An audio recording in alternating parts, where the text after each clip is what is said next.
As we journey through life, we inevitably encounter moments that signal a shift in our social behaviors. These changes often emerge quietly, almost imperceptibly at first. However, with each passing year, they become increasingly evident, prompting us to reflect on how our relationships with others evolve over time. Have you ever noticed how, as we age, there is a growing tendency to withdraw from large social events in favor of moments of solitude? Why does the vibrant social life that once energized us gradually give way to quieter, more introspective moments? In today's video, we will delve into this fascinating shift, exploring the underlying reasons and revealing how these changes reflect our deeper needs, desires, and evolving priorities as we grow older. This transformation isn't about simply retreating from the world or abandoning the people we care about. Rather, it's an invitation to embrace a new way of connecting with others, one that places a premium on meaningful interactions and personal reflection. Understanding this shift offers valuable insights not only into the aging process, but also into how we can nurture deeper, more authentic relationships and navigate the social expectations that often accompany aging. By acknowledging and accepting these changes, we can approach the later years of life with grace, tranquility, and an enhanced sense of self-awareness. As we explore these ideas, we will share practical advice on how to embrace solitude in ways that truly enhance our well-being. You'll learn how small, thoughtful adjustments in our social habits can lead to more genuine and fulfilling connections with the people who matter most. Before we dive deeper into today's topic, I'd like to ask for your support. Please like this video if you find the content meaningful.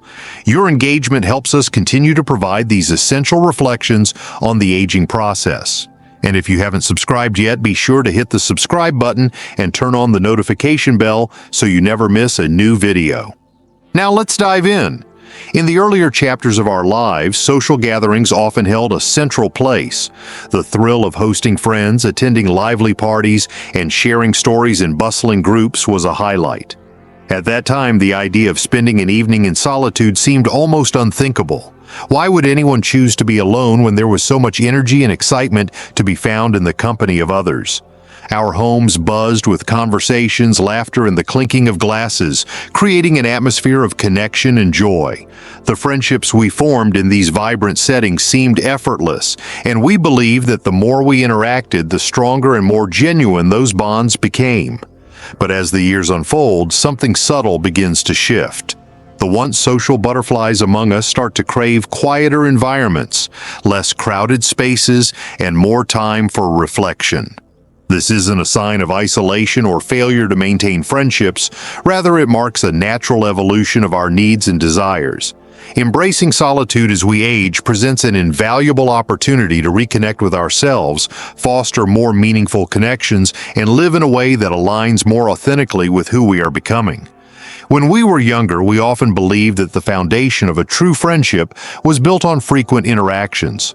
Constant communication, regular meetups, and the constant hum of social activity. Yet as we mature, we begin to realize that the essence of friendship doesn't lie in the frequency of our interactions, but rather in the quality and depth of those exchanges. We come to understand that it's not about how often we see someone, but about how truly present we are when we do. Take, for example, Mr. Lee, a 50-year-old man who has gradually embraced solitude. His daily routine, though simple, is fulfilling in its own right. Quiet mornings sipping tea, afternoons spent nurturing his garden, and occasional solo fishing trips by the river. In his younger years, Mr. Lee was an integral part of his social circle, hosting dinner parties and regularly meeting up with friends at restaurants. However, over time, he found more peace and contentment in the stillness of his own company. His shift from an active social life to a preference for solitude doesn't reflect loneliness. Rather, it represents a deeper understanding of his own needs and an acceptance of the value that solitude brings. This transformation in social behavior is not unique to Mr. Lee. It's a common experience as people move through different stages of life. The desire for quieter moments, more introspective spaces, and meaningful one-on-one connections becomes more pronounced. It's a natural progression, one that reflects a shift in priorities, from seeking external validation to nurturing inner peace and authentic relationships. As we grow older, we start to appreciate the importance of truly connecting with others on a deeper level rather than simply filling our time with social obligations. In the next part of this video, we will discuss how you can embrace solitude and use it as a tool for personal growth. We'll explore how solitude can become a space for self-reflection, creativity, and emotional well-being, and how it can lead to a more profound sense of connection with both ourselves and others. But first, don't forget to like and subscribe to stay connected with more content like this. Now let's continue our exploration into the evolution of social behavior as we age. The change in Mr. Lee's social behavior is not something he regrets, but rather an evolution he has come to embrace as an inherent part of life. He no longer feels the pressure to fill his calendar with endless social obligations or events.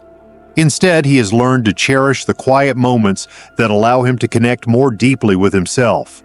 When he does spend time with others, it is often in the company of family, where the bonds of love, understanding, and familiarity bring a sense of comfort and joy that no large social gathering could ever replicate. These interactions, he has found, are far more fulfilling than the superficial exchanges of a busy social calendar. Mr. Lee's story underscores a significant realization that many of us come to as we age. Our relationships become more selective. As we grow older, we begin to gravitate toward individuals who truly understand us, who share similar values, and who enrich our lives in meaningful ways. The relationships built out of obligation or convenience begin to lose their importance, and we begin to focus on the connections that bring us the most peace and joy. For Mr. Lee, this shift in perspective has meant that the people who drift in and out of his life are not necessarily the ones he holds most dear. True friends, he has come to realize, are those who offer genuine support, sincerity, and care. In many cases, these qualities are most deeply found within his family, those whose presence provides unwavering comfort and a sense of belonging. However, this doesn't mean that everyone will automatically seek to cut ties with their social circles as they age. What Mr. Lee's experience highlights is a broader, more common shift in behavior that many older adults experience. As we age, we develop a deeper understanding of what really matters to us, and we begin to prioritize quality over quantity in our social interactions. The reality is that for many elderly people, social visits can become more of a burden than a joy. Not because they don't enjoy the company of others, but because they have become more mindful of how they spend their time and energy. The effort it takes to visit someone else's home, particularly as one grows older, can feel overwhelming. The casual, drop-in nature of many social interactions may no longer appeal, especially when one's own home has become a sanctuary of peace and comfort.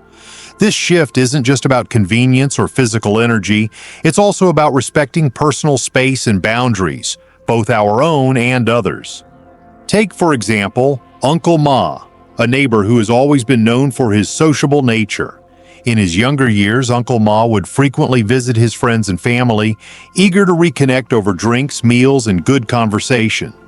However, over time, he began to notice a subtle shift in his social interactions. His regular visits, once warmly welcomed, began to feel like an intrusion. The frequency of his visits, once a source of joy, started to feel disruptive to his friends' families, creating an unintended sense of discomfort. Uncle Ma's experience exemplifies how our social behaviors can change when we become more mindful of others' needs and learn that sometimes the best way to nurture a relationship is by giving people the space they need. Similarly, Miss Wong, who lives upstairs in my building, has gone through a similar transformation. After retiring, she discovered a new passion for square dancing and formed a tight-knit group of friends in her community. These days, she prefers spending her time at home, enjoying her hobbies and the peace they bring rather than visiting others. Miss Wong's shift toward a quieter, more solitary lifestyle came after a particularly difficult interaction with her daughter-in-law, which led to misunderstandings and hurt feelings. This experience taught her a valuable lesson about the fragility of communication and the importance of maintaining peace. Miss Wong learned that even the most casual comments can unintentionally cause friction, and as a result, she has become more discerning about the social interactions she engages in. Prioritizing her own peace of mind has become more important than the expectations of others. This, in fact, is a lesson that many of us come to understand as we age, the significance of setting healthy boundaries. The older we get, the more we realize that too much socializing, too many visits, or an overload of social obligations can lead to unnecessary stress and strain. It's essential to find a balance, knowing when to engage and when to retreat into the comfort of solitude. It's not about shutting ourselves off from the world, but about nurturing relationships in a way that feels authentic, fulfilling, and harmonious. As we grow older, we begin to value quality over quantity, seeking connections that are genuine and enriching rather than those that are simply convenient or obligatory. This ability to navigate social expectations with grace is an essential part of aging well. One of the most profound benefits of embracing solitude is the space it creates for self-reflection and personal growth. In the quiet moments of solitude, we are granted the opportunity to connect with ourselves on a deeper, more meaningful level. It is during these times of stillness that we can recharge, reflect on our life's journey, and focus on what truly matters to us. Solitude offers the perfect environment for discovering new passions, exploring hobbies that may have been neglected, and even reassessing the direction our lives are heading. Rather than feeling lonely or disconnected, these moments of solitude can be some of the most enriching and enlightening experiences we will ever have. They allow us to reconnect with our inner selves and develop a deeper understanding of who we are, what we value, and what we need to feel fulfilled. Furthermore, embracing solitude can enhance and deepen the relationships we have with others. When we take the time to be alone, we become more in tune with our own thoughts and emotions. This awareness allows us to better understand what we truly value in our relationships with others. We begin to prioritize the people who align with our values, and we become more intentional about how we spend our time with them. Solitude, therefore, is not about isolating ourselves from others. Rather, it can act as a bridge that fosters deeper, more meaningful connections. By spending time alone and reflecting on our desires, needs, and boundaries, we learn to approach our interactions with others in a more authentic and purposeful way. As we wrap up today's discussion, I encourage you to reflect on your own relationship with solitude. How do you approach your moments of solitude? Do you view them as opportunities for growth, or do they feel uncomfortable and perhaps something to be feared? How can you cultivate more meaningful relationships while also embracing the quiet moments that allow you to reconnect with yourself? The key, as we've explored, isn't to shut the door on social interactions, but to approach them with intention and authenticity. It's about respecting your own needs and boundaries while also fostering relationships that truly bring joy and fulfillment. Solitude should not be feared or avoided. It should be embraced and celebrated. It is through these moments of quiet reflection that we can come to understand ourselves more fully and in turn build stronger, more harmonious relationships with others.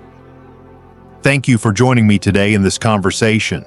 I hope it has inspired you to think more deeply about how you can embrace solitude and create deeper, more meaningful connections in your life. Until next time, take care, continue to grow, and remember, the most meaningful relationships are those built on authenticity, not obligation. See you in the next video.